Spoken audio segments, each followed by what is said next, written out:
Slow invasion. Clockton-on-Sea by-election night. Clockton-on-Sea Leisure Centre smelled faintly of chlorine, floor polish, and the kind of coffee that had been sitting in a metal urn since dawn. Fluorescent lights hummed overhead, plastic chairs scraped. A BBC local reporter rehearsed her intro under her breath, trying to sound awake. Invader Beanhead stood on the stage with the other candidates, hands clasped neatly in front of him. His helmet, tall, cylindrical, gleaming under the strip lights, gave him the silhouette of a novelty knight or a ceremonial mascot. People assumed it was part of the joke. They always had.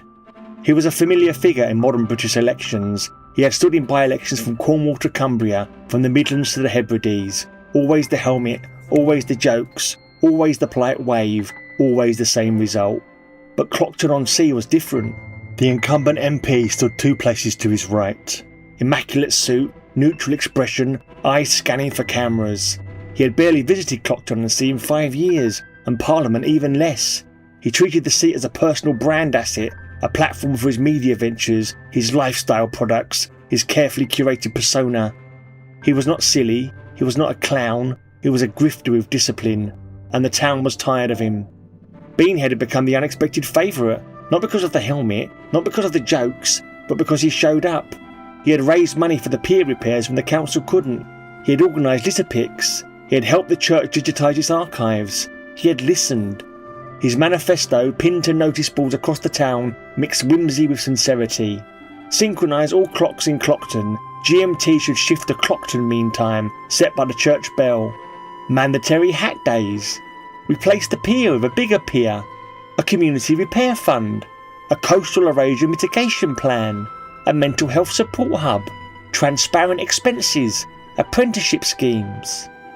People laughed at the jokes. People nodded at the real ones. People rooted for him.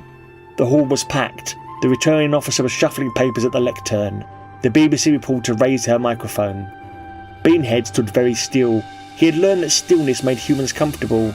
And then, as the returning officer stepped forward, his thoughts slipped inward. Inside the helmet, inside the elongated skull and the tall eyes and the long expressive mouth, he let centuries unspool.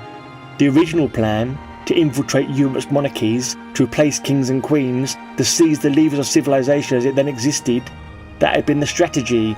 Monarchies were power, monarchies were continuity, monarchies were the spine of the world. But the plague struck within weeks of landing. His entire invasion cohort died. He alone survived. The disguise harness corroded in Earth's humidity, leaving him stranded in his own skin. He spent 4 decades in a